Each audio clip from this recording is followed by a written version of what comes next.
Y bueno, voy a continuar, pero me imagino que ya en cualquier momento Dan se nos va a sumar de vuelta a la charla. Bien, voy a continuar entonces por ahora. Ya de todas maneras lo estoy grabando yo, así que bueno. Díganme si ahora se está viendo la pantalla, así continúo con esto. ¿Se está viendo lo que comparto? Sí, sí se ve. Listo, perfecto. Vamos a continuar entonces. Ahora bien, según lo que hemos averiguado por nuestras experiencias, solo un sector de esas mociones determinantes de la vida amorosa ha recorrido el pleno desarrollo psíquico.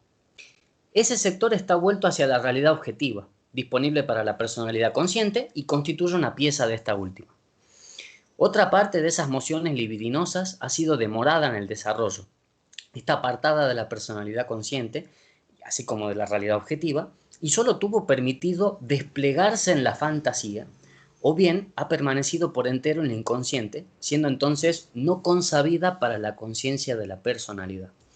Bien, entonces ya tenemos que la estructura del imago como un cliché puede ser un que tiene contacto con la realidad objetiva o que no tiene contacto con esa realidad objetiva, sino que se mantiene en un estado de pura inconsciencia o de fantasía, que ya vendríamos a hablar ahí, ya no de un inconsciente que, bueno, al cual no podemos acceder, sino de un inconsciente latente, bien, o sea, un inconsciente capaz de conciencia, ya que a través de la fantasía se puede manifestar con las palabras estas imagos que motivan nuestras relaciones, ¿no?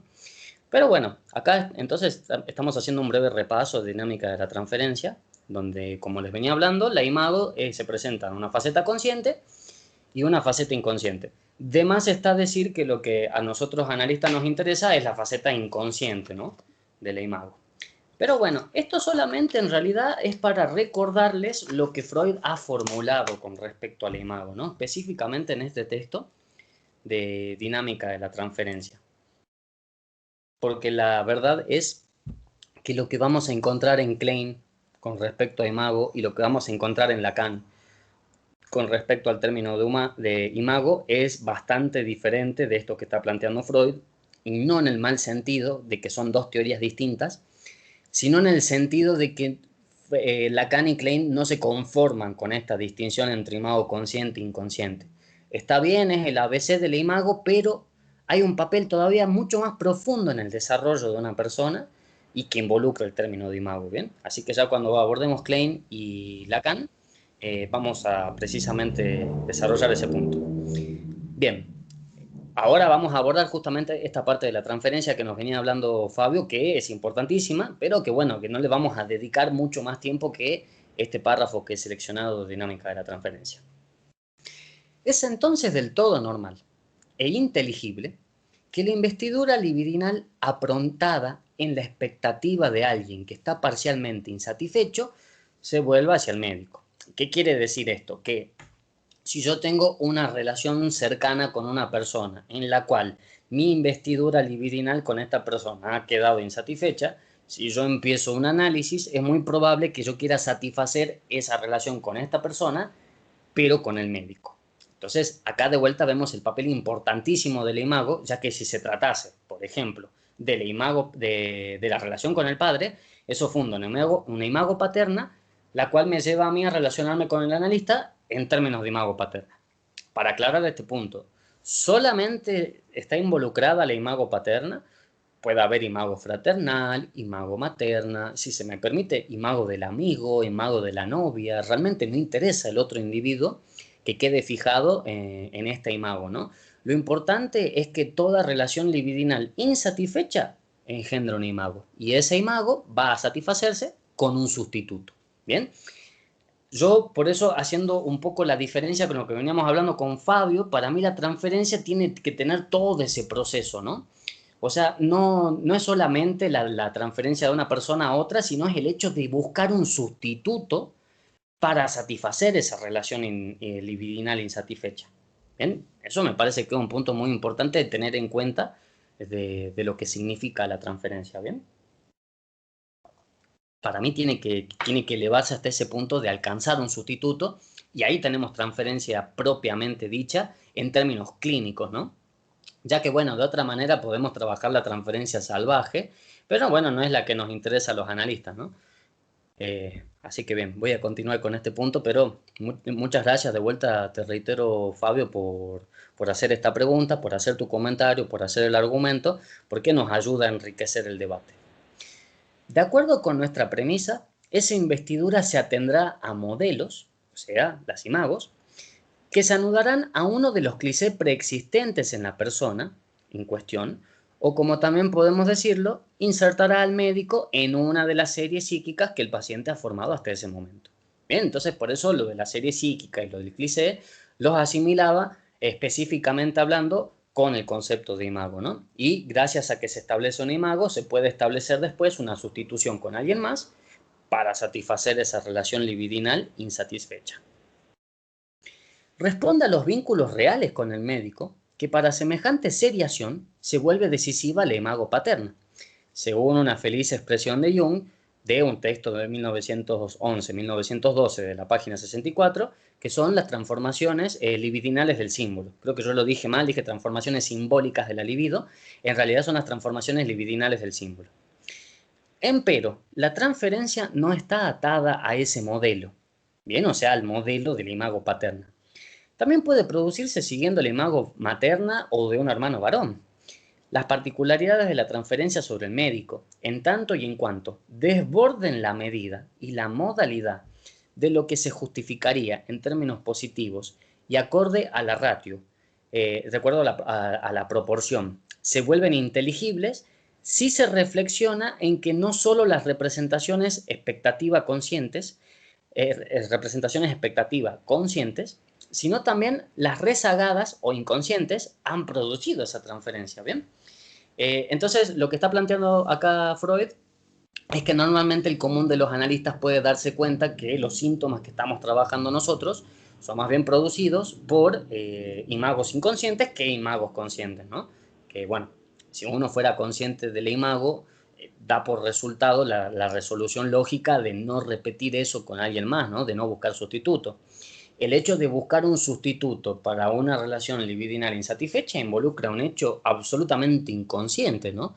No es algo que se realiza esperando la persona que se realice de ese modo, ¿no? Sino que se opera como una especie de compulsión a la repetición, ¿no? Por haberse fijado esa primera imago en la insatisfacción libidinal, tiende a repetírsela hasta que alcance la satisfacción. El tema es que nunca va a alcanzar la satisfacción si no se realiza con la persona que se ha fijado originalmente la imago, ¿no? Entonces, todas estas cuestiones Freud nos trae a colación con respecto al concepto de imago para hablar de su modelo transferencial. ¿Bien? No sé si alguien aquí quiere hacer algún comentario con respecto a esta relación entre la transferencia y el imago. Si se entiende lo que estoy planteando y si se entiende que podemos hablar de modelo transferencial analítico en tanto tal cuando tenemos un imago inconsciente que se ha sustituido en la realidad para tratar de satisfacer una relación libidinal insatisfecha original. No sé si se ha entendido este recorrido o me gustaría saber si tienen algún comentario antes de avanzar con la imago desde Melanie Klein. Hola. Sí, ¿quién habla? Hola, hola, ¿cómo están? Julián, ¿cómo estás, Sebastián? Hola, Julián, ¿cómo estás? Bien, saludos a todas, a todos. Y nada, simplemente como hacer un comentario que me parece interesante tener en cuenta sobre la transferencia y tiene que ver con ese diálogo que venimos un poco teniendo, ¿no? Y entonces es cómo se encuentra este sustituto, ¿cierto? Ya no tanto en el analista, que es obviamente lo que tú vienes trabajando y que es tan interesante, sino entonces con este diálogo en paralelo vendría a ser el profesor a veces, ¿no? Este al que viene a ser el sustituto, como tú decías, que puede ser patriarcal, que puede ser el analista, que puede ser fraternal, o en este caso, ¿no? Como tú decías, esta imago de sustituto podría traerse a la situación, como hablábamos, educativa, y en este caso puede ser el profesor, ¿no? Ese sustituto de esta imago, ¿no? De esta insatisfacción que tú un poco vienes mencionando y que me parece interesante pues tener en cuenta simplemente como un elemento pues que hemos venido teniendo a través de este diálogo. Muchas gracias. Bien, Julián, muchísimas gracias por este comentario. Y ya que lo hiciste, voy a aprovechar entonces para retomarlo. si les interesa, vean el debate que tuvimos con Julián en el último encuentro, porque es muy interesante cómo él ha llevado no solamente esta cuestión del método analítico, sino del esquizoanálisis en tanto tal en sus relaciones con sus alumnos. Y él nos daba el ejemplo de que cuando él los ponía a hablar a los alumnos de la insatisfacción que ellos sufrían con respecto al sistema educativo, él de alguna manera, por utilizar estos términos, se empatizaba con ellos, o sea, se erigía en esa imago de alumno para justamente poder entablar un diálogo con ellos, ¿no? Y muy distinto a pensar de que él se vuelve un alumno más. Yo creo que es una posición muy importante del profesor poder justamente abrir el diálogo, no desde una posición absoluta, sino como esta reciprocidad que pueda haber en la cual una persona en la vida está para aprender, pero también para enseñar, ¿no? No es una o la otra, sino que suceden ambas quizás en diferentes momentos. Así que con esto lo que les quiero plantear es que el aporte de Julián me parece importantísimo para expandir estos conocimientos teóricos más allá de la clínica, ¿no? Y acá en el campo educativo, como nos estaba comentando Julián, el proceso de las imagos y su transferencia y sus sustitutos también suceden en este espacio educativo, solamente que no está formalizado en esos términos. No hay específicamente hablando un método. De hecho, lo que nos cuenta Julián es una elaboración teórica, que me atrevo a decir un tanto propia de él, y que la verdad que a mí me ha fascinado mucho y que me interesaría mucho poder generalizarla en un método universal, ¿no? No sé, que no solamente le sirva a él, sino que también le pueda servir a cualquier profesor. Y ya muchos datos que nos está planteando él con respecto a su experiencia y su teoría nos ayudan a ir por ese lado. No sé qué opinará Julián, por eso le cedo la palabra a él o al que sea que esté por hablar ahora. Bien, bien. Muchas gracias. Simplemente hacer un comentario de más. Evidentemente, como pues también podrán darse cuenta en el encuentro que tuvimos, va a haber un espacio de discusión amplio de todo este tema y sin duda me interesa el agenciamiento investigativo a propósito, sin duda. Iba a comentar a propósito cómo subyace tanto en la relación analítica como educativa el elemento ético, ¿no? Y si se quiere, ético-político, ¿no? A nivel de ese malestar, de esta insatisfacción particular que se sitúa tanto en la persona que acude al analista, como, digamos, a los chicos que acuden a la escuela o a la universidad, si se quiere, o si se quiere también, inclusive a veces en estos mismos espacios de discusión, ¿no? También puede ser interesante tenerlo en cuenta, ¿no? Pero me parece interesante tener en cuenta el referente ético-político en tanto precisamente las consecuencias, en tanto la situación de malestar de la persona que se encuentra allí y en tanto la posibilidad pues de que la persona encuentre de alguna manera un bienestar, ¿no? Porque pues también pueden haber usos a propósito del malestar de la persona que pueden tener otras tendencias. En este caso, si tenemos en cuenta el colegio, en términos de adoctrinamiento, en términos de otros escenarios, ¿no? Y no tanto de una satisfacción propia, si se quiere, de la persona implicada en el malestar, ¿no? Julián, fantástico el comentario que acabas de hacer y yo para sintetizar un poco lo que nos expresaste, creo que justamente has dado en el clavo con plantear de que esta profesión, ya sea de profesor o de analista, pero globalmente hablando de todas las ciencias humanas, no es algo que hagamos por una satisfacción individual, o sea, para nosotros mismos, sino es para combatir una cierta insatisfacción que percibimos como malestar en la cultura, ¿no?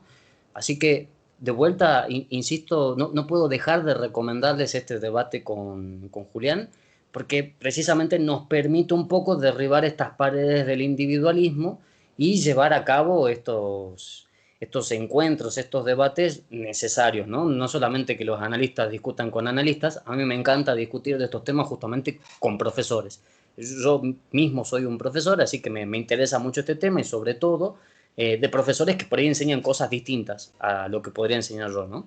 Así que me parece que el debate se vuelve mucho más rico ahí porque ya estamos hablando de cuál es el papel, ¿no? Ético-político, como nos decía Julián, del profesor en esta relación, ¿no? Y que creo que en este punto coincidimos con Julián, en convertirse en un sustituto para justamente darle una resolución a esta insatisfacción, ¿no? No sé si vos estás de acuerdo conmigo en ese punto, Julián. Sí, me parece interesantísimo cómo, digamos, enriquece las dos lecturas, tanto la situación analítica como educativa, y que a mí, digamos, precisamente me ayuda mucho a seguir comprendiendo este tema del inconsciente en Lacan, ¿no? Y, digamos, esta lectura del imago, ¿no? Que es interesante traerla a la situación educativa, en tanto discusiones del mundo y de mundos posibles, ¿no? Que también se agencian en imágenes, ¿no? Entonces, qué interesante es pensarlo como imágenes no preestablecidas, ¿no? Sino como imágenes en potencia o imágenes posibles. Digamos que este sería el elemento que yo aportaría, pero recordemos que siempre también pensando en la situación analítica, ¿no? Totalmente. De vuelta, apreciamos mucho cualquier comentario que tengas vos, Julián, y también cualquier otra persona que a lo mejor no sea específicamente analista, pero que esté participando en este seminario y que quiera aportarnos su visión sobre el campo de su propia práctica, ¿no? Que de vuelta involucra todo el campo de las ciencias humanas. Así que bueno, ya con Julián justamente estamos fraguando poder elaborar estos discursos. Sin justamente estas barreras de la práctica, ¿no? Sino poder llevar a cabo un método un poco más universal para poder dialogar entre las diferentes ciencias humanas, ¿no? Así que bueno, de vuelta, Julián, muchas gracias por tu comentario y de vuelta en el momento que vos quieras aportar o en el momento que cualquiera quiera aportar algo, puede hacerlo sin ningún problema, ¿bien? Por ahora, entonces, si ha quedado claro lo que veníamos desarrollando con respecto a la definición freudiana de imago, vamos a abordar ahora la definición kleiniana de imago, ¿bien? Si alguien tiene alguna duda hasta ahora, me gustaría que la haga para yo poder seguir avanzando. Si nadie hace ningún comentario, lo voy a tomar como que sigo avanzando más.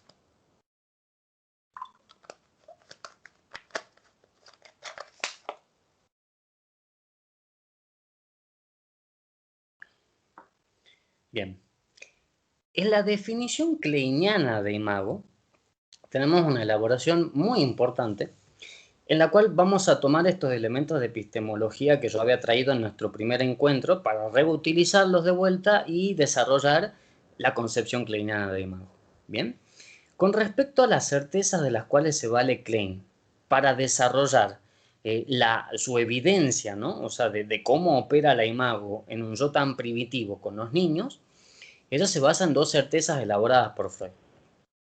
La primera, no porque sea cronológica, ya todos sabemos que es de 1921, mientras que la realización alucinatoria de deseos es del 1900, correspondiente a la interpretación de los sueños. La deflexión de la pulsión de muerte es una certeza que Freud postula en 1921 y que justamente establece una cierta escotomización de la realidad. Que ahí banquemos 2 segunditos, ya vamos a llegar a ese tema. Ahora solamente estoy desarrollando esta parte sintéticamente, ¿bien? Les estoy dando una vista panorámica y ya vamos a ir parte por parte desgranando, ¿bien? Y obviamente, como les venía planteando, esta deflexión de la pulsión de muerte que genera una escotomización de la realidad, ya vamos a llegar a eso, equivale a una desintegración del yo. O sea que el yo, para negar una parte de la realidad, tiene que al mismo tiempo desintegrarse. Y eso es lo que consiste básicamente la pulsión de muerte. Mientras que la realización alucinatoria de deseos aporta integración yoica, ya que permite justamente ubicar una fantasía, pero del lado de la realidad. O sea, volverse a encontrar con un objeto que se pensaba que se había perdido, pero bueno, con la satisfacción de haberlo vuelto a encontrar. Bien, o sea, la realización alucinatoria de deseo permite eso y por lo tanto eso permite una progresiva relación yoica. Bien, en la medida en que yo puedo relacionarme con más objetos es en la medida en que van aumentando las alucinaciones. Por ahí de alguien que no sea psicoanalista o que no haya leído mucho Freud, le puede sonar esto un completo disparate, pero bueno, nosotros ya teniendo en cuenta la estructura del significante, no nos parece para nada loco de que en la alucinación sea el único momento en el cual una persona alcanza la satisfacción con un objeto, porque el objeto al cual nosotros recurrimos para satisfacernos proviene justamente de una imago previa, un significante si se quiere, que predetermina, ¿no?, esa relación objetal. Así que bien, de estas dos certezas de Freud, Melanie Klein elabora su evidencia de que existe en los niños un yo primitivo que permite las relaciones objetales. Esa es la evidencia de Klein fundada en estas dos certezas freudianas, ¿bien? O sea, Freud no postuló esto, pero postuló las certezas que le permitieron a Klein desarrollar esta evidencia, ¿bien? Esto nos da por resultado una relación objetal que parte de una posición esquizoparanoide, ¿bien? Vamos a desarrollar un poquito este tema. La pulsión de muerte, la libido y el yo se unifican en esta posición que caracteriza los primeros meses de vida del bebé. ¿Por qué? Porque es esquizo, porque la relación en la que se encuentra el yo con sus objetos se caracteriza por decisión, o sea, buenos o malos, adentro o afuera, y paranoide. El afecto predominante de estas relaciones es la ansiedad. ¿Bien?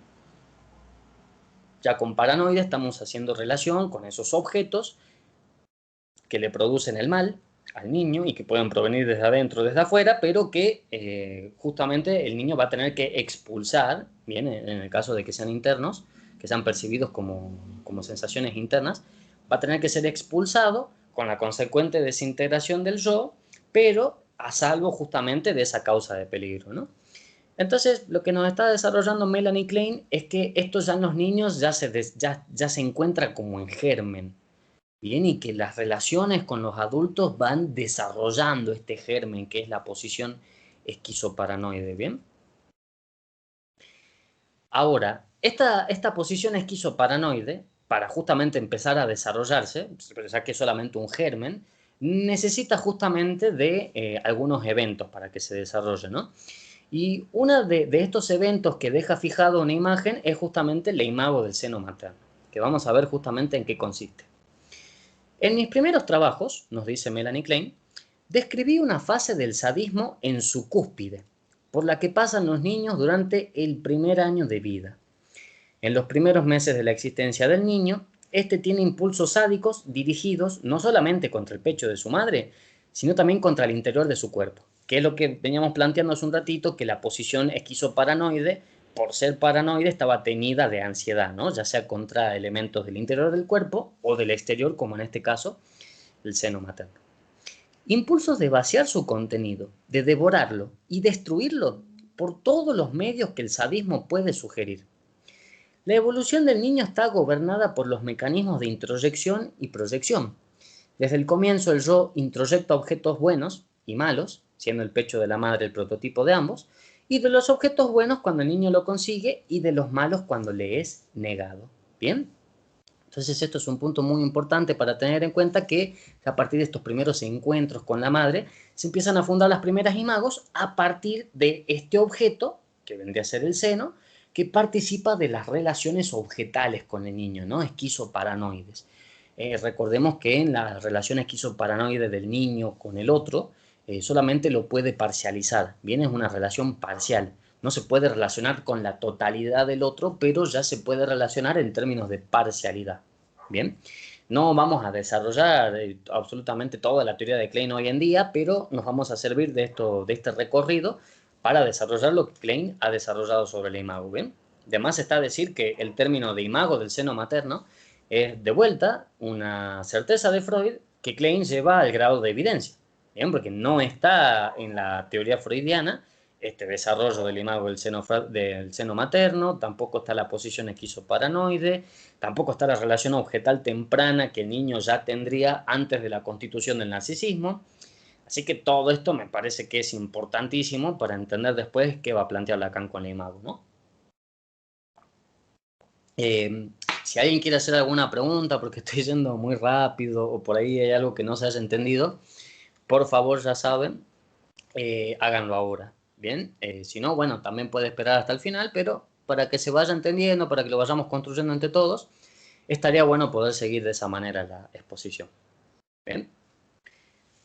Bueno, la segunda imago que vamos a tratar es la del cuerpo fragmentado, que de vuelta también ha sido un desarrollo de Klein, pero en este caso Klein ha fundado la evidencia del imago del cuerpo fragmentado y más bien le corresponde a Lacan su certeza, ¿no? Lacan es el que termina de desarrollar este concepto de imago del cuerpo fragmentado. Pero vamos a ver qué es lo que ya nos viene anticipando. Esto se debe, y de vuelta es una cita recortada, pero es para entender lo que va a producir ahora la cita. se debe a que el bebé proyecta su propia agresión sobre estos objetos que siente que son malos. Y no solo porque frustran sus deseos.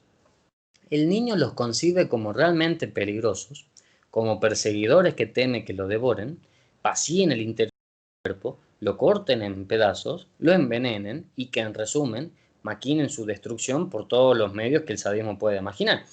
Entonces, lo que nos está planteando Klein, que lo que el niño proyecta de ansiedad, de maldad sobre el objeto, no es más que lo que él realizaría sobre el objeto. ¿Bien?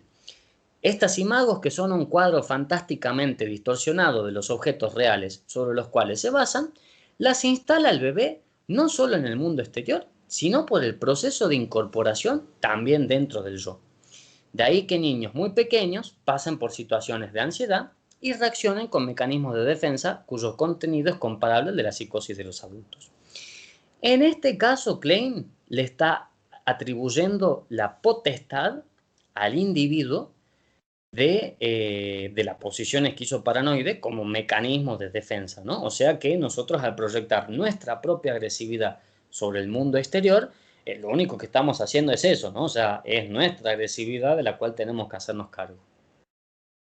Sin embargo, en la agresividad en psicoanálisis, en el texto de Lacan, se va a plantear algo muy distinto, donde en realidad la imago es el producto de la agresividad que puede recibir un niño de una persona, ¿no? O sea, cabe preguntarse de dónde es que viene la agresividad, ¿no? Si ya viene inherentemente desde la cultura o si por el contrario ya viene inherentemente desde el niño.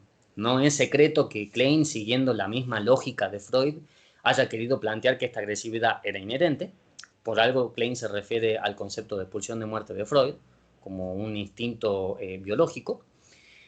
Más bien deberíamos captarlo en los términos de Lacan, donde es la relación con el significante la que introduce la agresividad en tanto tal, ¿bien? No es que el hombre nace malo por naturaleza, lo cual me parece que es un punto muy importante para tener en cuenta, ¿bien? Por eso les venía planteando también que el imago del cuerpo fragmentado en Klein no vendría a ser específicamente la misma que en Lacan, pero bueno, Lacan ha tomado este desarrollo, lo ha proseguido y lo ha subvertido también, ¿no? Punto muy importante. Bien, entonces ahora lo que nos gustaría desarrollar es finalmente la cuestión de la realización alucinatoria del deseo y la deflexión de la pulsión de muerte, a la que los hemos renombrado respectivamente como líbido negativa, esa es la deflexión de la pulsión de muerte, y líbido positiva, la satisfacción alucinatoria del deseo. Así que vamos a desarrollar este punto.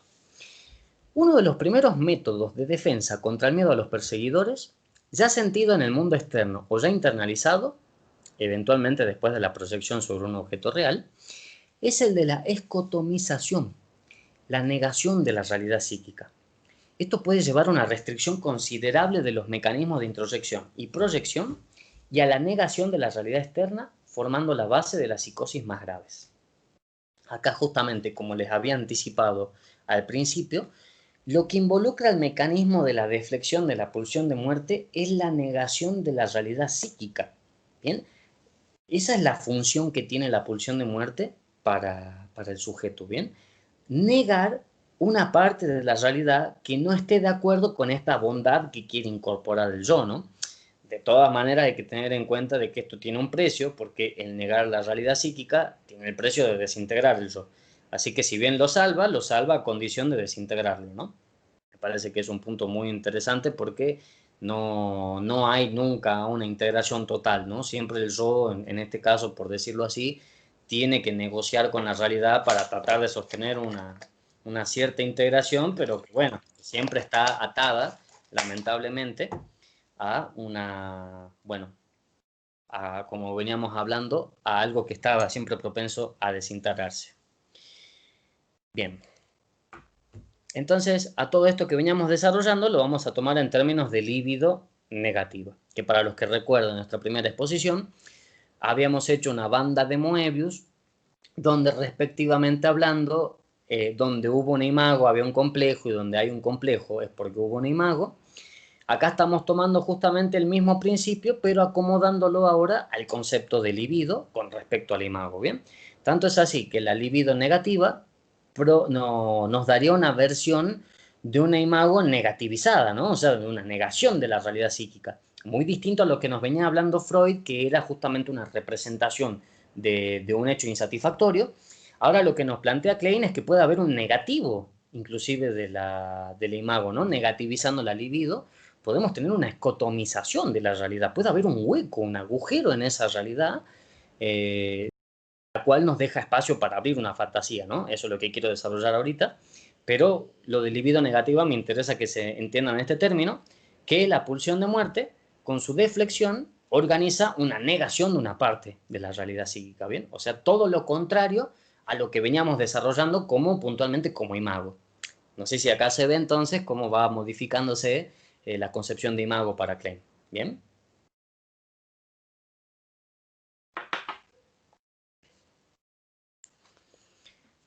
¿Qué es la deflexión, no? Porque justamente es un término que está utilizando acá Melanie Klein y es importante que desarrollemos. En ingeniería se denomina flexión al tipo de deformación que presenta un elemento estructural alargado en una dirección perpendicular a su eje longitudinal. Bien, el término alargado se aplica cuando una dimensión es dominante frente a las otras. Un caso típico son las vigas, las que están diseñadas para trabajar principalmente a flexión. Igualmente, el concepto de flexión se extiende a elementos estructurales superficiales, como placas o láminas, o sea que no tiene que ser necesariamente una viga, puede tratarse de otra materialidad, ¿no? En este caso, como nosotros lo veníamos tratando con nuestra banda de Moebius, puede tratarse de la misma libido, ¿no? De la misma red de significante que involucra la libido. El rasgo más destacado es que un objeto sometido a flexión presenta una superficie de puntos llamada fibra neutra, tal que la distancia a lo largo de cualquier curva contenida en ella no varía con respecto al valor antes de la deformación. El esfuerzo que provoca la flexión se denomina momento flector. Bien, y de todo esto, lo que yo quiero que sinteticemos es que tenemos la superficie, que es la libido, y tenemos dos tipos de flexión. La deflexión, que es cuando el momento flector es negativo, es decir, se escotomiza la realidad, o cuando la flexión es positiva, es decir, hay una realización alucinatoria del deseo, ¿bien?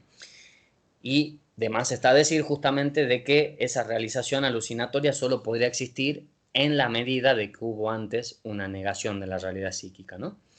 Así que me parece que esto es muy importante tener en cuenta. Estos dos mecanismos son covariantes, ¿bien? En la medida en que uno introduce una falta, después el otro puede introducirse para cubrir esa falta, ¿bien? Pero bueno, entonces como les decía, la libido va a componerse de dos momentos flectores donde se negativiza o se positiviza, ¿bien? Vamos a analizar ahora el momento en que se positiviza, que es la satisfacción alucinatoria del deseo. Y de vuelta reitero, pero por ahí nunca me parece que está de más. Si hay alguna duda hasta acá, por favor que la hagan ahora, así podemos continuar. Y si no, yo voy a seguir continuando con esto. En la paranoia, las defensas características se dirigen principalmente a la destrucción de los perseguidores, mientras que la ansiedad del yo ocupa un lugar prominente en el cuadro. A medida que el yo completa su organización, las imagos internalizadas se aproximan más a la realidad y el yo puede identificarse más ampliamente con los objetos buenos. El miedo a la persecución, dirigido primero solo al yo, se extiende ahora también al objeto bueno y en adelante la preservación del objeto bueno será considerada como sinónimo de la supervivencia del yo. Bien, o sea que lo que nos está planteando es que en la medida en que se vence este miedo a la persecución, se logra la supervivencia del yo y esta satisfacción alucinatoria del deseo nos va a permitir reencontrarnos con estos objetos buenos en la medida en que el yo se reconoce en ellos, ¿no? Ya con nivel muy desintegrado del yo no podría vencer el miedo a la persecución y no podría relacionarse con los objetos buenos, ¿bien? Junto con este desarrollo se produce un cambio de mucha importancia, que es decir, se pasa de la relación de objeto parcial a la relación de objeto total, que es como les decía que pasamos de la fase esquizoparanoide a la fase maníaco-depresiva. Que bueno, como les dije, no íbamos a desarrollar bueno, no lo íbamos a desarrollar completamente hoy. Con este paso, el yo llega a una nueva posición que forma los cimientos de la llamada pérdida del objeto amado. Solo después de que el objeto haya sido amado como un todo, su pérdida puede ser sentida como tal. Bien, así que esto me parece un punto muy importante porque acá nos está dando la otra faceta Melanie Klein sobre cómo este objeto, amado como una totalidad, después puede ser sentido como pérdida, ¿no? Porque ya antes, ya hemos experimentado la pérdida en términos de deflexión de pulsión de muerte, ¿no? Solamente que con objetos parciales. Ya a partir de esta segunda etapa, maníaco-depresiva, se puede asimilar la misma pérdida, pero a la totalidad de un objeto, lo cual nos involucra en la gran complejidad de las relaciones humanas.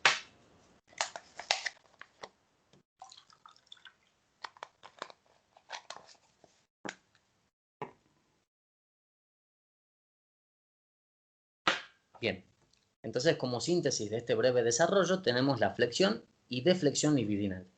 Habíamos ya establecido como convención en nuestro primer encuentro, en nuestro segundo encuentro, perdón, que la libido iba a tener una notación de negativo y positivo, a partir del cual nos iba a permitir medir el cociente que habría entre un imago y un complejo. Bien, o sea, el punto en común que encontramos entre un imago y un complejo es la libido. Ahora lo que queremos desarrollar justamente es qué sucede cuando esa libido positiviza o negativiza un imago.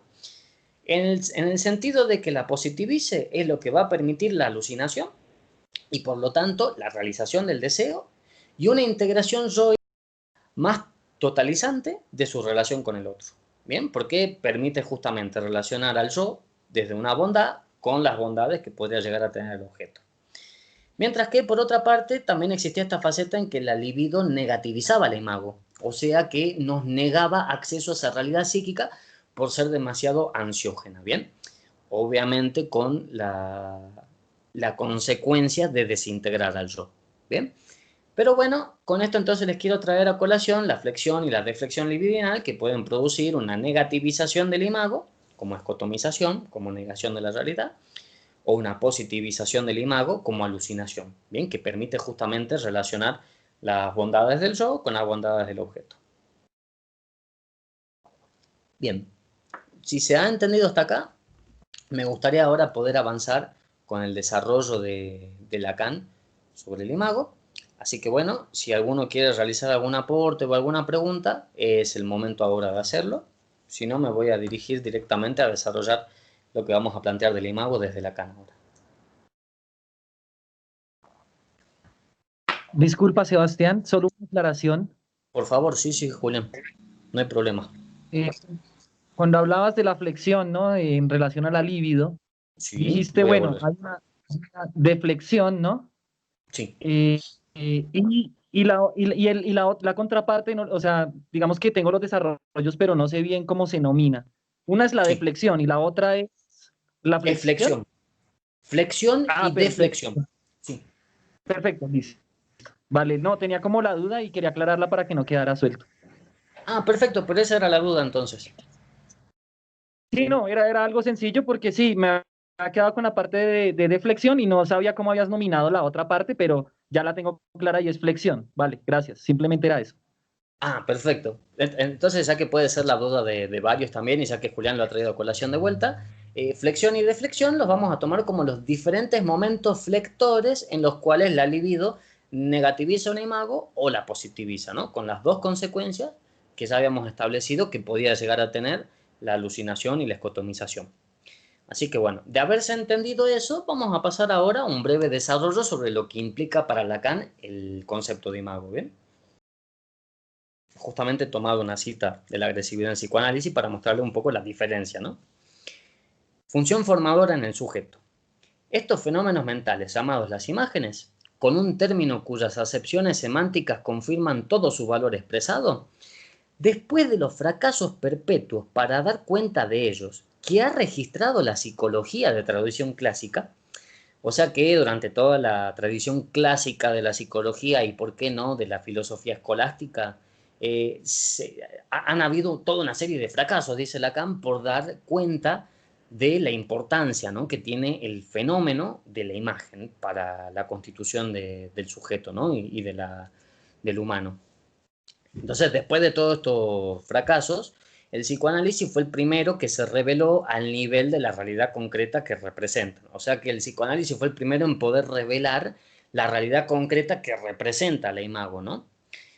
es que partió de su función formadora en el sujeto y reveló que si las imágenes corrientes determinan tales inflexiones individuales de las tendencias, es como variaciones de las matrices que constituyen para los instintos mismos esas otras específicas que nosotros hacemos responder a la antigua apelación de imago. O sea que estas inflexiones individuales de las tendencias son el producto de la captura de un individuo por una imagen, lo cual es algo ya completamente distinto a lo que nos venía planteando Freud y Klein, porque para Freud la imago era justamente el resultado de una relación libidinal insatisfecha en la cual uno buscaba el sustituto. Para Klein era algo que el individuo ya traíamos esas imágenes de agresividad y de bondad, y que bueno, que a partir de la relación con los adultos se empezaban a desarrollar. Acá Lacan nos está planteando que estas imágenes son aportadas por el entorno, por la relación social, no las trae el individuo, ¿bien? Y esta es la realidad que el analista tiene que rescatar, ¿bien? Por eso puede sonar un poco complicado esta argumentación de Lacan de plantear de que el psicoanálisis fue el primero que reveló esta realidad concreta, pero es que tiene toda la razón. El psicoanálisis fue el primero en revelar esta realidad concreta, pero no supo explicar bien cómo se originaba esta realidad o de dónde venía, que ya es el trabajo de Lacan. ¿Bien?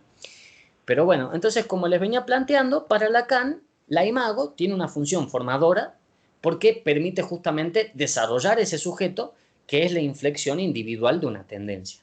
¿Bien? Y esta inflexión individual de una tendencia puede estar participando de muchos individuos, solamente que vamos a ver este sujeto en cada caso como algo propio del individuo, ¿no? La idea es generar en el análisis esa separación, de que uno no está atado como individuo a ser sujeto de ese imago, sino que se puede separar, ¿no? De todas maneras no nos vamos a meter mucho en ese tema, pero con esto quiero plantear cómo Lacan subvierte acá la explicación freudiana y kleiniana, ¿no? La imago estaría antes de la insatisfacción libidinal. Así que eso me parece que es un punto muy importante. Esto entonces va a tener sus consecuencias sobre lo que es la estructura del narcisismo, ¿no? Para el psicoanálisis. Para Freud se fundaba a partir de un nuevo acto psíquico, para Klein ya había rudimentos muy básicos del yo desarrollándose, y para Lacan todo esto es cierto, pero hay que tener en cuenta que el imago no proviene del individuo. Así que esto nos da una estructura del narcisismo un tanto distinto. ¿Bien? ¿En qué sentido? Para definir la causalidad psíquica, ¿intentará ahora aprender el modo de forma y acción que fija las determinaciones de este drama? Tanto como me parece científicamente identificable con el concepto de imago. O sea que en acerca de la causalidad psíquica, al hablar de imago, Lacan se está refiriendo a la causalidad psíquica. Bien, me parece que es un punto muy importante porque Lacan elige el concepto de imago para hablar de esto. Y también desarrolla sus cosas sobre la libido y el complejo, ¿no? Pero bien, hoy nos vamos a centrar en el imago. La historia del sujeto se desarrolla en una serie más o menos típica de identificaciones ideales que representan a los más puros de los fenómenos psíquicos por el hecho de revelar esencialmente la función del imago. Y no concebimos al yo de otra manera que como un sistema central de esas formaciones, sistema el que hay que comprender de la misma forma que a ellas en su estructura imaginaria y en su valor libidinal. Bien, entonces lo que nos está planteando acá es el papel que tiene la función del imago en la estructura del narcisismo, ¿no? Y que obviamente el narcisismo va a ser como el centro de operaciones de estas formaciones de estructura imaginaria y su valor libidinal. ¿Bien? Que bueno, que al que le interese, en la página de Hipatía de Alejandría hemos sido invitados, todo el grupo del espacio de debates analíticos, para desarrollar justamente nuestras investigaciones sobre el estadio del espejo. Así que el que quiera justamente abordar más profundamente este tema de la estructura del narcisismo, pueden dirigirse a la página de Facebook de Hipatía de Alejandría, donde van a ver desarrolladas estas intervenciones que hemos dado. Bien, y lo que nos interesa ahora también saber es, ya que la estructura del narcisismo es propiciada por estas imagos que no provienen del individuo, sino que provienen de la cultura, lo que nos interesa saber ahora es el punto de alineación del sujeto de esas imagos. ¿Bien? Con que, punto esencial, el primer efecto del imago que aparece en el ser humano es un efecto de alienación del sujeto. Así que ya acá Lacan lo está respondiendo, pero lo vamos a sintetizar para que se entienda mejor. En el momento en que el imago captura al individuo, se forma este efecto que es el sujeto por medio de una alienación. Así que, por lo tanto, la imago no puede provenir del individuo mismo. Esta alienación justamente es provocada por el efecto de la cultura, ¿no? En el otro se identifica al sujeto y hasta se experimenta en primer término, fenómeno que nos parecerá menos sorprendente si nos acordamos de las condiciones sociales fundamentales del mundo externo humano y si evocamos la intuición que domina toda la especulación de Hegel. El deseo mismo del hombre se constituye, nos dice, bajo el signo de la mediación. Es deseo de hacer reconocer su deseo. Tiene por objeto un deseo, el del otro, en el sentido de que el hombre no tiene objeto que se constituya para su deseo sin alguna mediación, lo cual aparece en sus más primitivas necesidades, como por ejemplo en la circunstancia de que hasta su alimento debe ser preparado, y que se vuelve a encontrar en todo el desarrollo de su satisfacción, a partir del conflicto entre el amo y el esclavo, mediante toda la dialéctica del trabajo. Bien, entonces esto me parece muy importante porque amo y esclavo son justamente imagos. La dialéctica del trabajo vendría a ser toda la relación transferencial que veníamos hablando con Freud, pero que capturan al individuo y lo subjetivizan en una relación cultural que ya es preexistente. O sea, nadie nace amo y nadie nace esclavo. Bien, esto me parece que es un punto muy importante tener en cuenta porque muchas veces nosotros podemos caer y tender a una cierta biologización en la cual podemos decir, bueno, la gente es pobre porque quiere, por ejemplo, bueno, o que hay gente que nace ladrona, por ejemplo, podemos meternos en una cuestión biologicista, bueno, muy perturbadora. Y acá lo que está tratando de recordar Lacan es que hay condiciones sociales fundamentales del mundo externo humano, ¿bien? Que propician justamente esta clase de alienaciones. No es que nosotros lo decidimos, sino que ya en la cultura están presentes estos elementos y que nos capturan como sujetos.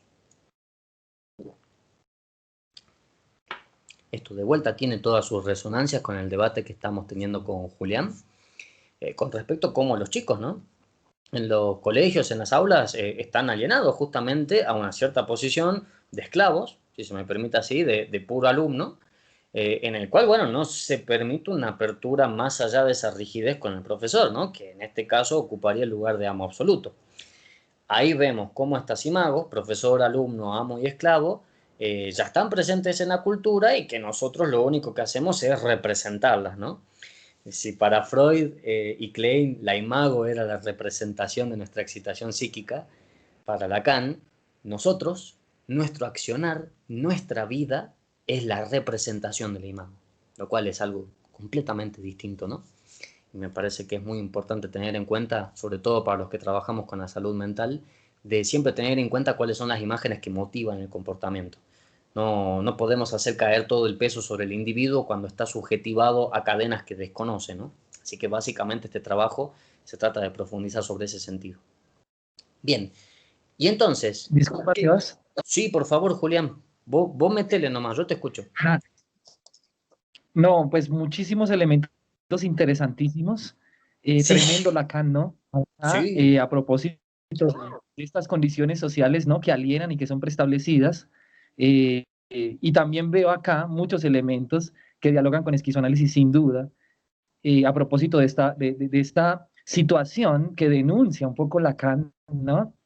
Y que precisamente da cuenta de esa insatisfacción del ser humano, del yo, ¿no? O, si se quiere, pero también a nivel social, ¿no? Es decir, como cuerpo social, si se quiere, esta insatisfacción, este malestar en la cultura, sobre todo me parecía muy interesante tenerlo en cuenta como una sociedad patológica, ¿no? Como una crítica a esa sociedad patológica que es importantísima, precisamente como esa cultura preestablecida en el marco de una sociedad patológica, ¿no? Que se reproduce a través de la educación, por ejemplo, ¿no? Entonces me parece que tiene resonancia todos estos elementos en Lacan, pero tremendos, ya sea tanto para la educación como también, evidentemente, para el papel de la imago, ¿no? Me parece tremendísimo. Julián, de vuelta creo que has dado en el clavo al plantear que la alienación es un tipo de reproducción patológica, porque no sabemos qué es lo que estamos reproduciendo y eso lamentablemente se reproduce mucho a partir de la educación, pero también en los dispositivos analíticos, ¿no? Así que, de vuelta, muchísimas gracias por esta visión, porque creo que cuando vos haces estos comentarios, también a muchos analistas nos aclarás un poco lo que estamos leyendo en Lacan y que rebasa un poco la clínica, ¿no? Porque ya en tu propio trabajo te has encontrado y te vas a encontrar seguramente con esta alienación, como me lo estabas planteando, y como bien vos me decís, que te servís del esquizoanálisis para justamente desarrollar, ¿no?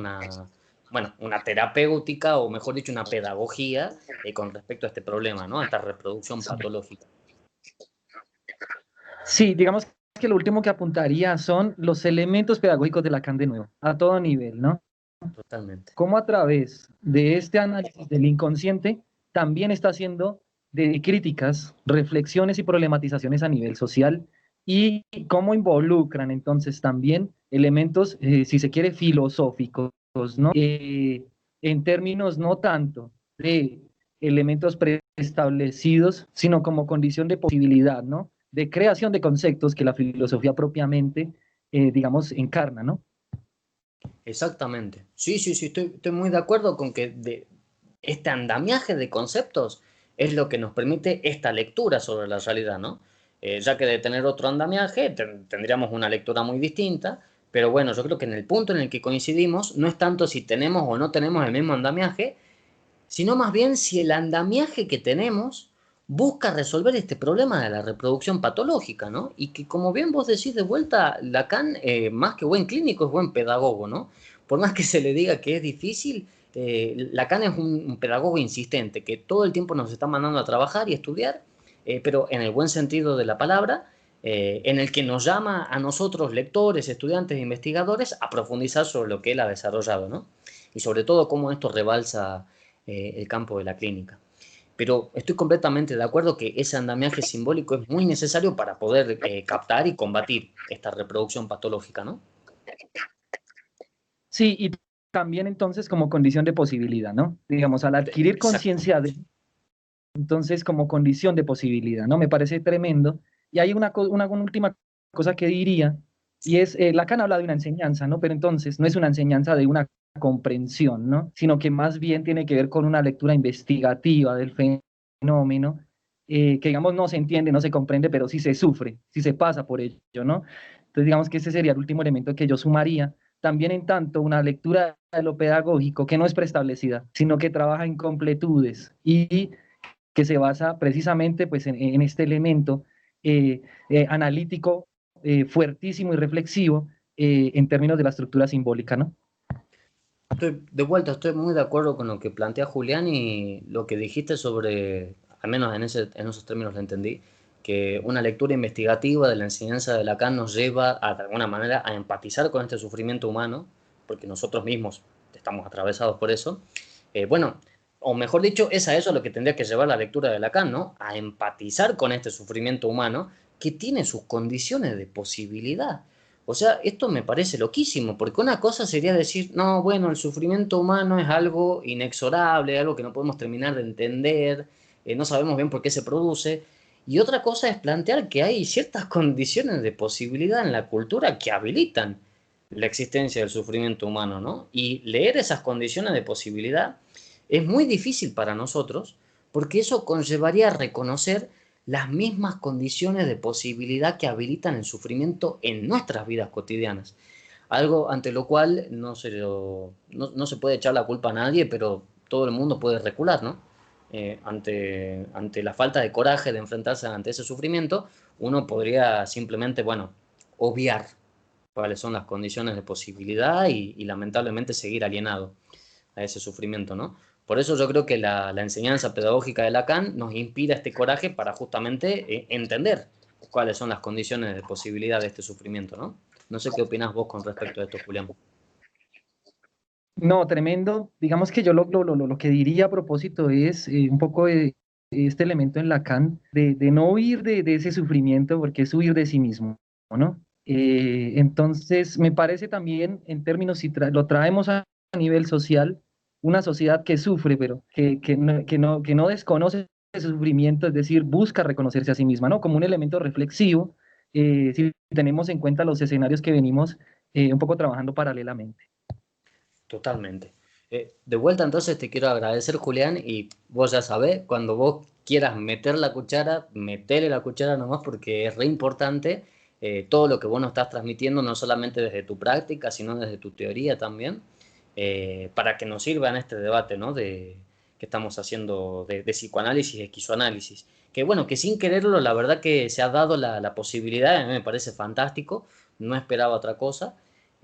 Así que bueno, de vuelta Julián, muchas gracias por los comentarios y de vuelta, cuando vos quieras sumar el comentario, el aporte, elaboración teórica, no hay ningún problema. Y bueno, y de vuelta invito a cualquiera que tenga deseo de hacerlo a poder participar también, ¿no? También, ¿qué opinan? Que también pueden opinar también de lo que plantea Julián, de lo que planteo yo, si están en contra, si están a favor, eso no hay ningún problema. Este espacio está justamente para debatir. Bien, y como les venía diciendo entonces, la pregunta que tenemos que hacernos ahora es, ¿dónde están estas imagos? ¿Dónde están las condiciones de posibilidad de estas imagos que, como decíamos justamente, muchas veces establecen la condición del sufrimiento humano, ¿no? Y acá Lacan nos va a dar la siguiente respuesta. Creemos, pues, poder imaginar en la imago el objeto propio de la psicología, exactamente en la misma medida en que la noción galileana del punto material inerte ha fundado la física. No podemos todavía, sin embargo, captar plenamente su noción, y toda esta exposición no ha tenido otro fin que el de guiarnos hacia su oscura evidencia. Yo de vuelta le estoy tratando un Lacan de 1936 hasta 1948, acerca de la causalidad psíquica es contemporánea en esta época, y nos dice específicamente esto Lacan, que todo su desarrollo sobre el imago no nos conduce sino hacia una oscura evidencia. Pero por eso hemos venido desarrollando todo este recorrido en el seminario para poder hacer más evidente esto que aparenta ser oscuro en Lacan, ¿bien? Y bien, entonces, ¿qué nos va a decir? Me parece que la imago es correlativa de un espacio inextenso, es decir, indivisible, cuya intuición queda esclarecida por el progreso de la noción de Gestalt y de un tiempo cerrado entre la espera y el sosiego, de un tiempo de fase y de repetición. A esta cuestión temporal la vamos a desarrollar con el concepto de complejo, mientras que acá nos vamos a quedar con que la imago corresponde a un espacio inextenso. Es esta la principal razón por la cual nosotros decidimos utilizar la banda de Moebius para construir nuestro método de doble pesada de libido, imago y complejo, ¿bien? Necesitábamos una figura topológica que no tenga ni adentro ni afuera, ni principio ni final. Es decir, que cumplan las propiedades de ser inextensa, de no tener una extensión material, ni tridimensional, ni de profundidad. Así que por eso hemos elegido la banda de Moebius para hablar de esta interrelación entre las imagos. ¿Bien? Bueno, para entender un poco más acerca del punto material inerte que nos plantea Lacan, que es una concepción galileana, un punto material es una masa puntual o partícula, que es una idealización física, en la que se considera el cuerpo en estudio como si fuese puntual, es decir, carente de dimensiones, cualquiera que sea su tamaño, dependiendo tan solo del contexto del problema a tratar. Bien, entonces, punto material inerte es un cuerpo que no tiene ninguna extensión y que nos permite trazar en un sistema ideal su recorrido, su movimiento, que como habrán visto, aquí con Melanie Klein lo hemos desarrollado, ¿no? Por ejemplo, un punto material inerte en el que se produce la deflexión de la libido, eso produce una imago en la cual se escotomiza la realidad, y por otra parte, en otro punto de esta libido se produce la imago que, en términos positivos, va a producir la realización alucinatoria del deseo. Bien, entonces el punto material inerte ha sido utilizado por nosotros de manera implícita, hasta ahora que ya lo hemos desarrollado en su concepción. Bien, pero es eso lo que significa un punto material inerte, ¿bien? Es un punto en un espacio inextenso que nos permite justamente realizar los movimientos ideales o probabilidades de cualquier objeto. En este caso, de las imagos. Bien, y como les decía entonces, el concepto de complejo lo vamos a reservar para desarrollar la parte temporal de toda esta cuestión. Hasta ahora solo hemos hablado de su dimensión espacial, en la cual la imago se puede positivizar o negativizar. Y vamos a concluir entonces este encuentro con el siguiente párrafo que Lacan desarrolla de este texto, ¿no? Que lo vamos a desarrollar más profundamente cuando abordemos el complejo.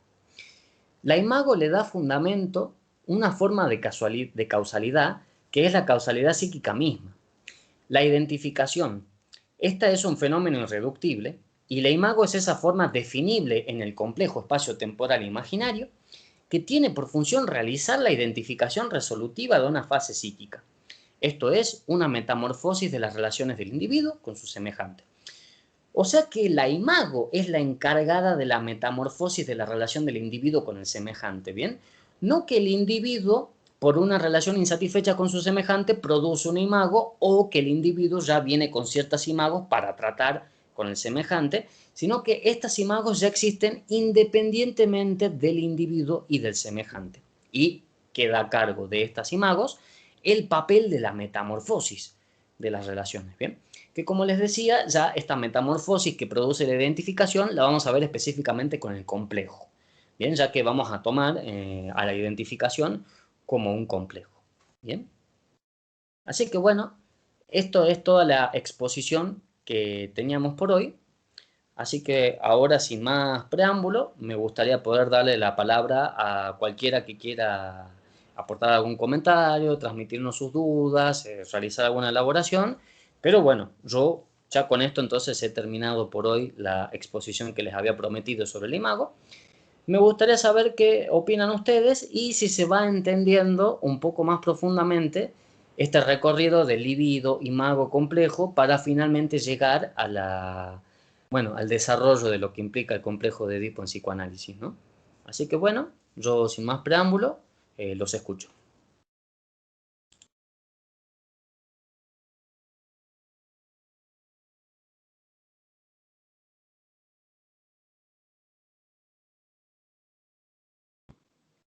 Hola. Bien, Hola. Sebastián, ¿me escucha? Creo que no. yo te escucho. Sí. Eh, no sé quién habló. Hola, disculpa, soy Julián, yo te escucho. No sé si Sebastián nos está escuchando. Sí, escucha. Ah, bueno, parece que sí. Bueno, hay unos términos también que van muy emparentados con lo imaginario y la imago, y es la fijación, ¿sí? Eh, no lo nombraste, pero pues ahora que das el espacio para hablar, eh, se me viene una cita de Lacan, no recuerdo dónde ya, pero es algo así como lo que en Freud sería una repetición, ¿sí? La compulsión de repetición que está basada o fundamentada en la libido, en términos libidinales, en Lacan sería más bien la insistencia del significante, ¿sí? Del S1. Eh, entonces, tampoco, o sea, no sé cómo podrías, eh, como, no sé, hablar un poco más sobre esto, porque me parece como muy importante, porque lo que Lacan señala es ya no hablar en esos términos energéticos, sino más bien en la cadena significante. Entonces, lo que podemos tomar en Freud como como el cliché, como la transferencia, como lo energético, en términos libidinales, en Lacan lo pensamos es en insistencia de cadena significante, ¿sí?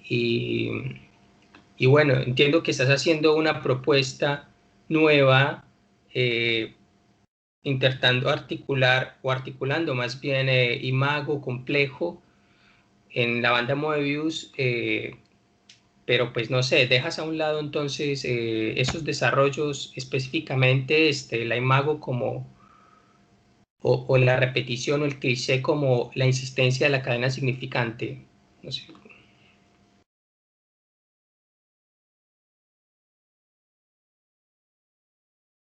Perdón, estaba hablando con el micrófono apagado, pero ahí está. Muchas gracias, Fabio, por tu comentario.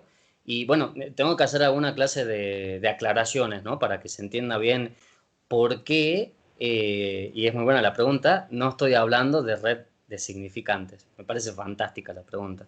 ¿Por qué directamente no partir de la repetición del S1 para hablar del imago en Lacan?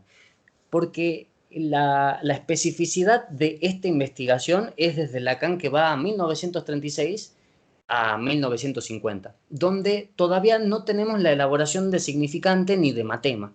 Así que lo que estamos trabajando es un antecedente de la red de significante en Lacan.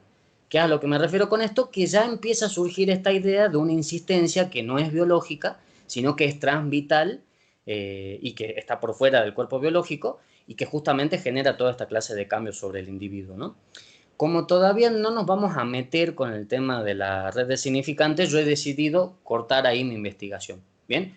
¿Qué quiero decir con esto? Que lo que vos me planteaste con el S1, ¿se lo puede ligar o no se lo puede ligar? Claro que se lo puede ligar, desde luego. Yo, como te decía entonces, no lo he realizado por, bueno, por la diferenciación que te decía hace un ratito, del contexto histórico que estoy tomando de la enseñanza de Lacan para explicar la relación de estos conceptos.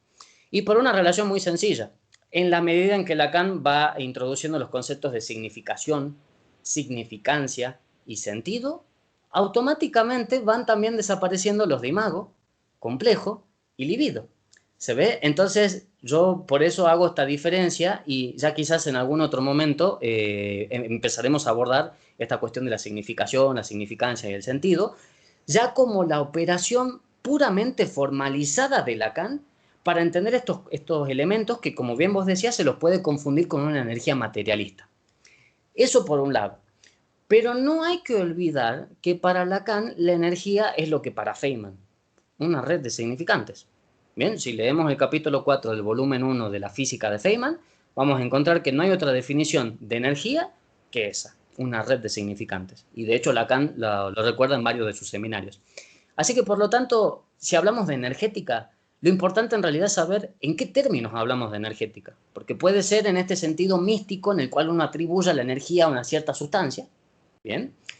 En el caso de Freud, por ejemplo, o puede ser en el caso de Jung o en el caso de Lacan, donde más bien para hablar de energía se habla de una constante, que puede ser numérica, simbólica, etcétera, pero que es propiamente esa insistencia de la cadena significante.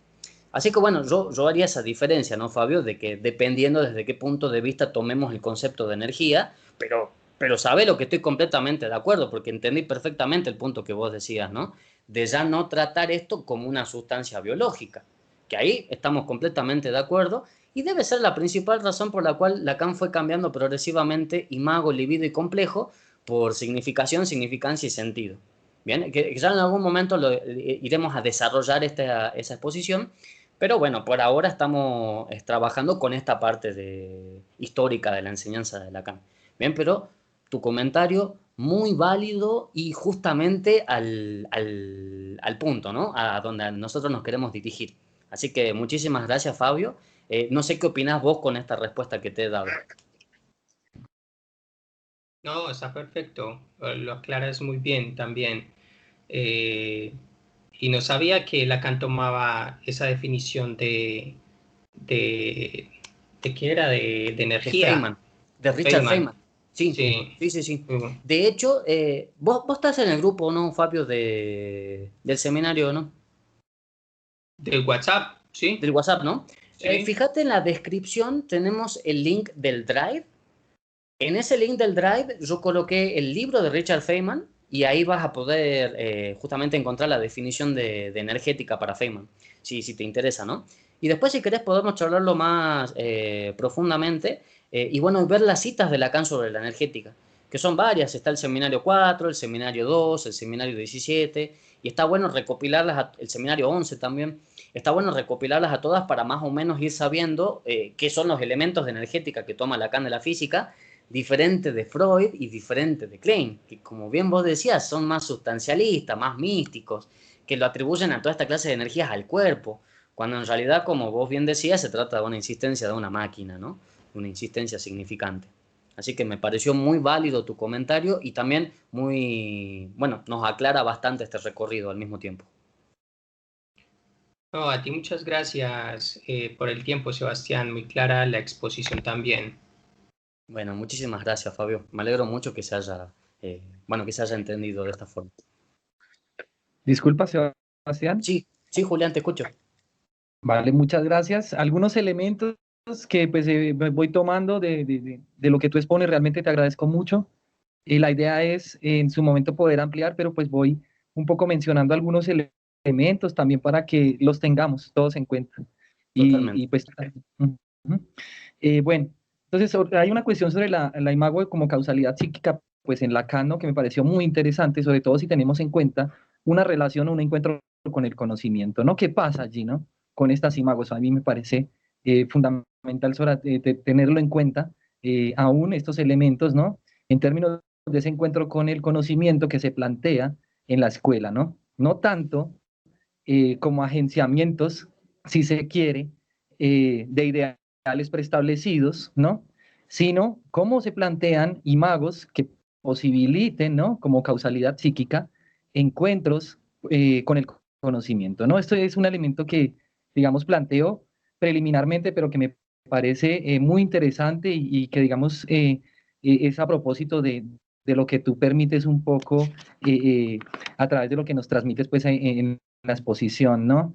Digamos que hay otro elemento que me pareció interesante a través de este concepto de eh, escotomización, ¿no? Entendido como ese mecanismo, ¿no? De ceguera inconsciente, ¿no? Que me parece muy interesante tenerlo en cuenta con esta relación con el conocimiento, porque puede que hayan elementos, ¿no?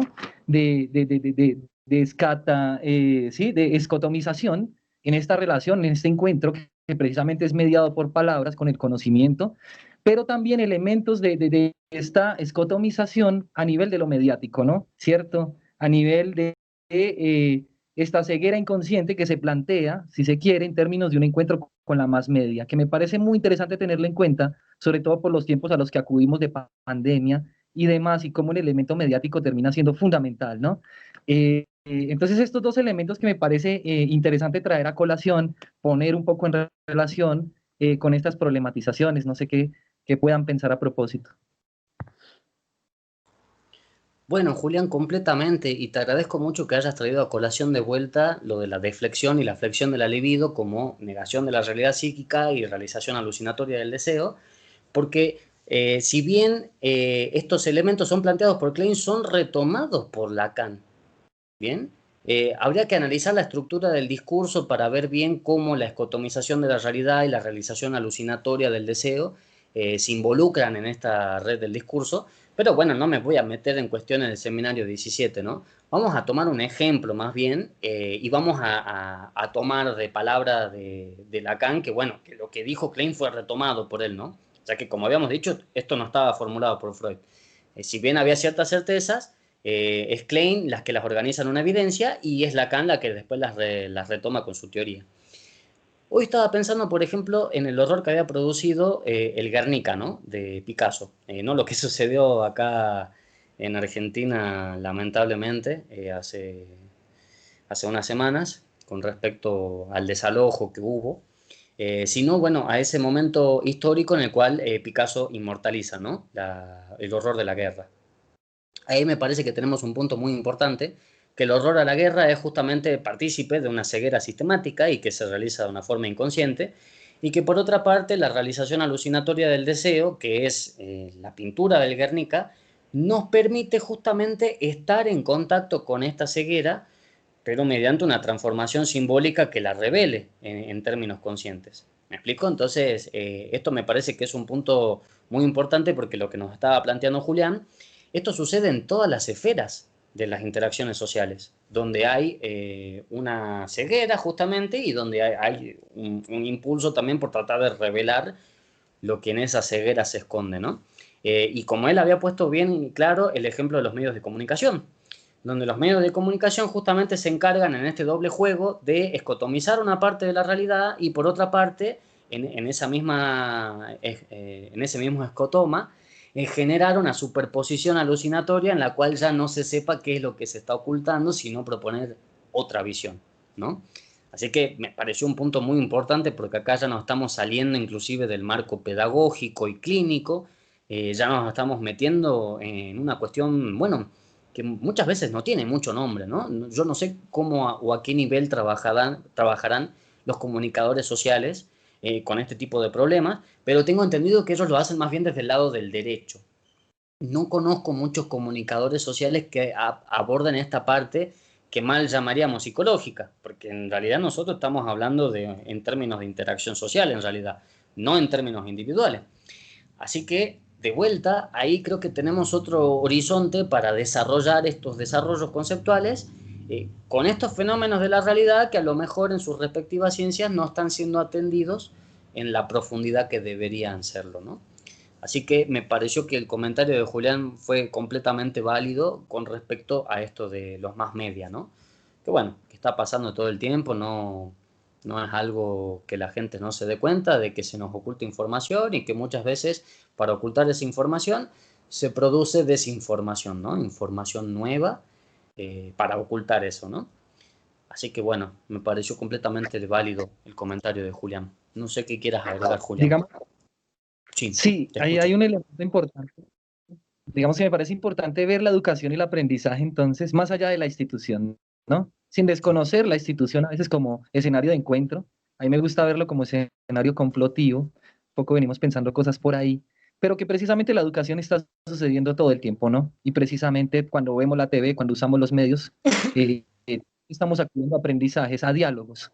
Entonces, a lo que iba a ver es sobre esto, sobre la base de qué diálogos se ejerce tanto la situación analítica como la situación educativa, pero también los agenciamientos de la más media en tanto el control social, ¿no? Sobre la base de que diálogos abiertos, diálogos cerrados, ¿no? Diálogos que permiten problematización y surgimientos de nuevos conceptos y que hacen lectura de situaciones concretas, ¿no? Sobre la base de qué diálogos, o sea, es decir, qué palabras, ¿no? Y si traemos a colación entonces el elemento de lo más mediático, hay diálogo allí, ¿no? Sobre todo cuando se agencia, si tenemos en cuenta, por ejemplo, la televisión, eh, el elemento de que es información o en un solo sentido, ¿no? O sea, no hay una comunicación propiamente dicha en los escenarios más mediáticos todo el tiempo. Entonces, me parece importante otra vez, entonces, este elemento de la función de la palabra, fundamental si tenemos en cuenta, pues, el imago, ¿no? Como causalidad psíquica, ¿no? Y que nos sirve para reflexionar a varios niveles, tanto al nivel de la comunicación masiva, del control social, pero también a nivel de revertir estas situaciones, ¿no? Tanto en el escenario educativo, ¿no? Si se quiere, pero también en el escenario analítico, que también me parece siempre muy interesante tener en cuenta. Completamente. Julián, de vuelta, muchas gracias por tu comentario. Creo que cada vez que justamente nos realizas estos comentarios nos acercás mucho más a lo que esta teoría en realidad tiene para ofrecer, ¿no? Por fuera, como veníamos diciendo, de las paredes de las sesiones y de la clínica, cómo esto aplica en realidad para una realidad social y humana que está mucho más allá de los límites de las paredes, ¿no? Y que también, como vos nos recordabas mucho, el proceso de educación se está dando todo el tiempo no solamente en las instituciones en las que está designada esta tarea, sino que también se da a un cierto nivel inconsciente, ¿no? Que como bien vos nos recordabas, está partícipe de estas resoluciones ficticias, que pueden ser las alucinaciones del deseo, o estas cegueras, ¿no? Que es la censura social sistemática. Así que me parece un punto muy importante que hayas rescatado justamente a la imago como la condición, ¿no? De posibilidad de analizar estos eventos que suceden tanto de negación de la realidad como transformación de la realidad, ¿no? Así que muchísimas gracias de vuelta, Julián, por tus comentarios, son realmente invaluables y nos sirven mucho para de vuelta, para abrir este campo hacia otras prácticas. Voy a leer un poquito los comentarios que nos estaban escribiendo. Dan nos pone que buenísimo, gracias Sebastián, haces que me apasione cada vez más y con deseo de saber y escudriñar, gracias por tu tiempo. Dan, muchísimas gracias a vos por habernos escuchado, por haber participado, gracias por ponerte a grabar los videos, muchísimas gracias, uno por ahí se olvida, así que bueno, agradezco mucho por eso, uno por ahí tiene un montón de cosas en la cabeza y se olvida muchas veces de lo más esencial, lamentablemente no se puede todo. Así que bueno, Dan, muchísimas gracias por seguirnos y por seguir participando de las charlas. A Clara también, muchas gracias por la explicación, a todos, totalmente. No solamente estoy yo aportando explicaciones, sino creo que los comentarios de Julián y los comentarios de Fabio han sido imprescindibles para de vuelta enriquecer este debate y desarrollarlo a los puntos que necesitamos desarrollarlo. Así que de vuelta, los que quieran participar con preguntas, comentarios, elaboraciones, están completamente invitados, no hay ningún problema. Y bueno, Fabio, que ya se ha retirado, que nos agradece por la exposición y que bueno, que ya nos va a estar comentando para la próxima, cuando nos reunamos nuevamente. Así que bueno, Fabio, muchísimas gracias por haber comentado. Dime, Sebastián, ¿algún grupo de estudio? Si yo estoy participando de un grupo de estudio, si querés prender el micrófono, Dan, podés hacerlo, no hay problema.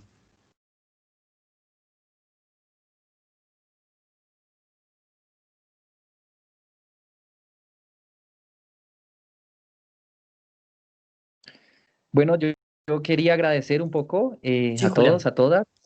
Y nada, quedamos atentos, realmente interesantísimo. Como te digo, todo esto, realmente la idea es retomarlo en el espacio que tú pues, me has brindado. Y nada, a propósito de la pregunta sobre el grupo de estudio, ya hay que hace la compañera, ¿cierto? Ya por ahí le ha hecho la invitación a Sebastián, pero en su momento, pues ahí en el grupo de WhatsApp, daré los detalles cuando se dé sobre un espacio de grupo de estudio sobre 1000 mesetas, ¿no?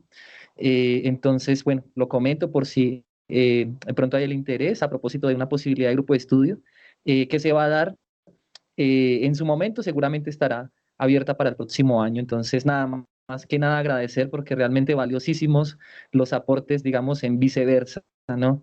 Exacto. Muchísimas gracias a todos ahí. Abrazo continental. Bueno, muchas gracias, Julián. También abrazo continental y, por supuesto, cuando ya esté más desarrollado y listo el grupo de estudio sobre 1000 mesetas, por favor, compartirlo en el grupo porque yo creo que debe haber mucha gente que está interesada y, bueno, yo mismo me sumo al pedido. Así que, bueno, me encantaría. Y, bueno, ya Julián ha respondido la pregunta. Él tiene este proyecto bueno, de grupo de estudio sobre 1000 mesetas. Y bueno, yo específicamente hablando, más que conformar un grupo de estudio, no porque no quiera, sino porque he tratado, pero no he conseguido que se sostenga, bueno, ninguna clase de constancia, lamentablemente, supongo que los tiempos de cada uno son distintos. Y bueno, actualmente no participo en ningún grupo de estudio, pero no quiere decir que yo no esté en contacto con grupos de estudio o con compañeros a los cuales podría considerar como dentro de un grupo de estudio, solamente que bueno, son muchas veces intermitentes, ¿no? No hay como una constancia. Yo justamente con estos seminarios quiero generar unas vías de investigación que permitan generar esa constancia y por eso en este primer seminario ya en el siguiente seminario trabajaremos, por ejemplo, Pulsión, Gozo y Fantasma, que hoy hizo un adelanto en Apola Morelia, y ya para el año que viene, como les vengo adelantando, vamos a trabajar ese tema. Pero después de este seminario de libido, complejo y mago, me encantaría poder formar un grupo de estudio sobre esos tres conceptos. Bien, porque eso es lo que no he podido conseguir. Ponerme de acuerdo con mis benditos colegas sobre qué tema deberíamos ponernos a investigar. Con Julián ha sido uno de los primeros, por ejemplo, que me he podido poner de acuerdo con algo que a los dos nos apasiona, aunque sea desde diferentes andamiajes teóricos, nos comulga justamente este problema del malestar en la cultura, ¿no? Así que bueno, ya creo que ya les había avisado antes de que Julián nos va a exponer una introducción, ya nos va a desarrollar igual el bien, pero sobre esquizoanálisis. Así que bueno, eso ya estaría integrado de vuelta al seminario y a una posibilidad en el grupo de estudio desarrollar esa posibilidad, ¿no? de investigar no solo el psicoanálisis, sino también el esquizoanálisis. Así que bueno, Vale. muchas gracias, Quería Dan, hacer una por tu propuesta. comentario. Y te escuchamos, Julián, disculpa que te interrumpa. Ahí está. Tranquilo, discúlpame, no, discúlpame. Yo quería decir algo a propósito y es, Sí, este diálogo propiamente dicho, digamos, la idea es trabajar literalmente sobre el inconsciente, ¿sí? Un diálogo en paralelo sobre la situación analítica y educativa, es decir, poner a dialogar a Lacan y al psicoanálisis con el esquizoanálisis en estos dos escenarios, ¿no? Digamos, un poco para tenerlo en cuenta, ¿no? Que realmente es para mí, digamos, para este escenario del esquizoanálisis no se puede. Hay muchísimos puentes, es decir, que generaron el esquizoanálisis en el psicoanálisis y no se puede hacer una lectura separada, ¿no? Porque por ahí puede que hayan lecturas separadas, pero yo realmente me distancio en términos de una historicidad del conocimiento, ¿no? A lo cual Deleuze es muy respetuoso en ese sentido, y Guattari también propiamente dicho. También una cuestión que quería decir es, a propósito de si está la intención de Dan, ¿no? Y tuya, y particularmente a mí también me interesaría, de un grupo de estudios sobre imago, complejo y líbido, contarías conmigo, se buscaría la forma de agenciar los espacios, entonces simplemente para tenerlo en cuenta, ¿vale? Y muchísimas, muchísimas, muchísimas gracias. Bien, de vuelta, Julián, muchísimas gracias, y el comentario que dijiste antes de postular la posibilidad de un grupo de estudio me pareció muy importante, ya que has dicho que el esquizoanálisis y el psicoanálisis quizás no están tan separados como nosotros podríamos llegar a creer, y que de hecho es por una deuda de nosotros hacia la historicidad del conocimiento que no deberíamos separarlos, ¿no? Yo lamentablemente, si tengo que hablar hoy desde el esquizoanálisis, lo haría desde la suprema ignorancia. Así que estoy muy deseoso de que vos puedas introducirnos un poco en el esquizoanálisis con este planteo, como veníamos hablando, de un paralelo entre la clínica y la pedagogía, y por otra parte de un paralelo entre el esquizoanálisis y el psicoanálisis, ¿no? Así que eso estaría fantástico poder desarrollarlo. Y bueno, ya que lo has propuesto, me parece buenísima la idea al finalizar este seminario, poder generar un grupo de estudio en el cual podamos estudiar justamente la relación entre estos tres conceptos, y bueno, desarrollar justamente, seguir desarrollando investigaciones y quizás algún día reeditar estos seminarios a partir de las nuevas investigaciones que existan, y bueno, que podrían modificar lo que se ha dicho hasta hoy, ¿no? Que es algo completamente admisible en cualquier progreso teórico de cualquier ciencia. Así que, bueno, Julián y Dan, la verdad que muchísimas gracias. De vuelta, su participación es inestimable. Muchísimas gracias. Yo no tendría forma de medir esta participación porque me parece muy importante. También la que tuvo Fabio me pareció fantástica. Así que, bueno, muchísimas gracias. Y sí, está la idea entonces para formar ese grupo de estudio, si les parece, al finalizar el seminario. Total quedan 2 encuentros más en los cuales vamos a desarrollar complejo y complejo de Edipo, y ya a partir de ahí vamos a expandir la síntesis de esta investigación hacia otras presentaciones como las de Julián, como las de Rocío Lisbeth, como las de Diego González Herrera, y también estamos en contacto con otra asociación de psicoanálisis en las cuales ya les vamos a estar avisando si confirma su participación o no. Así que bueno, me gustaría saber si alguien tiene algún comentario más, alguna pregunta, alguna elaboración teórica que quiera hacernos. Con respecto a los otros 2 encuentros que ya hemos tenido, con respecto a este tercero, no hay ningún problema. Estamos justamente para recibir bueno, estos intercambios, ¿no? Así que bueno. No, muchas gracias a vos, Julián. Muchas gracias. Muchísimas gracias, un saludo para todas y todos ahí. Nos vemos entonces en la próxima. Muchísimas No, gracias. nos vemos en la próxima, Julián. Bueno, claro, no necesariamente lo terminamos, no sé si alguien quiere hacer alguna acotación, y si no, bueno, sí lo dejamos hasta aquí, y obviamente para todos, abrazo continental y muchas gracias por participar. O sea, bueno, me gustó el saludito de Julián sobre el abrazo continental, así que bueno, me lo apropio de muy buena gana, ¿no? Bien. Está buenísimo, está buenísimo. Abrazo Sí, continental. exactamente.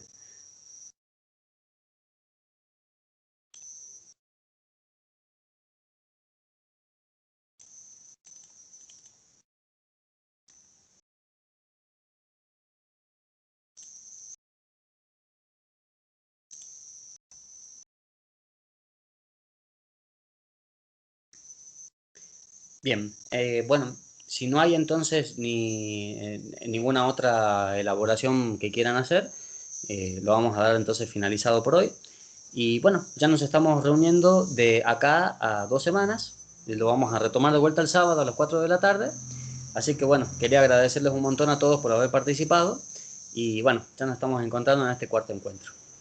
Hasta luego y muchas gracias.